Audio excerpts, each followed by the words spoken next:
Look at the second example of the chi-square. Now in this example there are two categorical variables, class standing and the number of meals per week. Here for the hypothesis testing, again we will follow the same procedure. First of all we will state the null hypothesis and alternative hypothesis. We will run the test statistics. After that we will find out the critical value and we will compare the critical value with the test statistics value, and then we will take the decision whether we want to reject the null hypothesis or whether we want to accept the null hypothesis. Now therefore for this example our null hypothesis is meal plan and the class standings are the independent, and our alternative hypothesis is meal plan and the class standings are dependent. Or we can state null hypothesis and alternative hypothesis in different way also.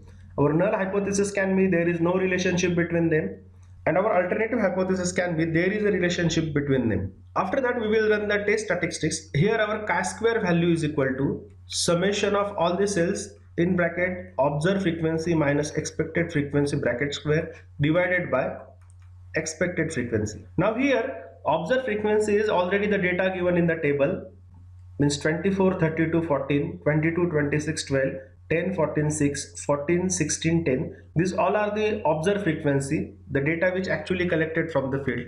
Now the question is for the cross table how to calculate the expected frequency. Now look at this table.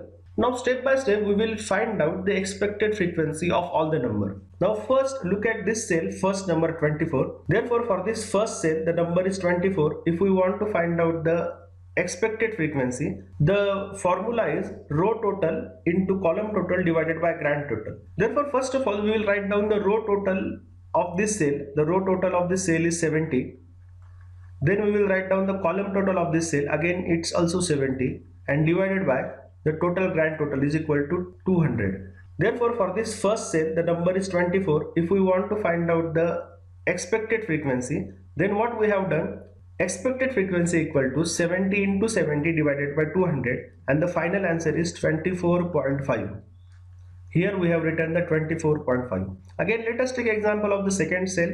The number is 32. Again suppose if we want to find out the expected value for this cell, for this number, then again we will follow the same formula, row total into column total divided by grand total. Here row total is 70, column total is 88 divided by 200. Therefore 70 into 88 divided by 200 is equal to 30.8. Therefore we have written 30.8 here, expected frequency of this cell 32. Now look at the, if we want to find out the expected frequency for this 14, again we will follow the same formula, row total into column total divided by grand total. Now here therefore 70 into 42 divided by 200 is equal to 14.7. In this way we will calculate the expected frequency of this all the cells of this all the number by using this formula. Now here we have the observed frequency, expected frequency, but according to formula, after that next step is we want to find out the difference between the F0 minus Fe.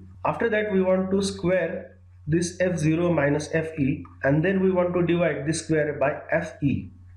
Then we will get the summation of all the number, all the values. Now look at the formula, summation of all the cells in bracket observed frequency minus expected frequency bracket square divided by expected frequency. Now this is the calculation of the first cell, first number, in bracket 24 minus 24.5. 24 is our observed frequency, 24.5 is our expected frequency bracket square divided by the expected frequency. We will follow this formula for all the remaining numbers, and finally we will get the chi-square value. Now our final chi-square calculated value is 0.709. After this next step is find out the chi-square table value or the critical value. Now for that purpose again we want two things, we want alpha and we want degree of freedom. Here alpha is equal to 0.05 and our degree of freedom is equal to C minus 1 into R minus 1. Here C is equal to number of column and R is equal to number of row. Therefore, number of columns equal to 3 minus 1 and number of rows are equal to 4 minus 1. Now therefore, degree of freedom is equal to 3 minus 1 into 4 minus 1 is equal to 2 into 3 is equal to 6. Therefore, our alpha is equal to 0.05 and our degree of freedom is equal to 6. Now we will find out the chi-square critical value table value into the chi-square table. Now look at the table, our significant level is 0.05 here and our degree of freedom is 6. Now we will find out the intersection of these two number. The intersection of these two number is 12.592. Therefore, our chi-square table value, chi-square critical value is equal to 12.592. Now here we have a two value. Our chi-square calculated value, statistics value is equal to 0.709 and chi-square critical value, table value is equal to 12.59. Now this is the chi-square distribution curve for right tail and our critical value is 12.59. Now here we want to test our chi-square statistics value, that is 0.79. It will be fall into the rejection region or it will be fall into the acceptance region. Definitely 0.79, this chi-square calculated value is less than 12.59. Therefore it will be fall before the critical region here, and this is our acceptance region. Therefore we can say that we will accept the null hypothesis, do not reject the null hypothesis. Therefore our final conclusion is class standing and meal plan per week are independent, or there is no association between the two categorical variables.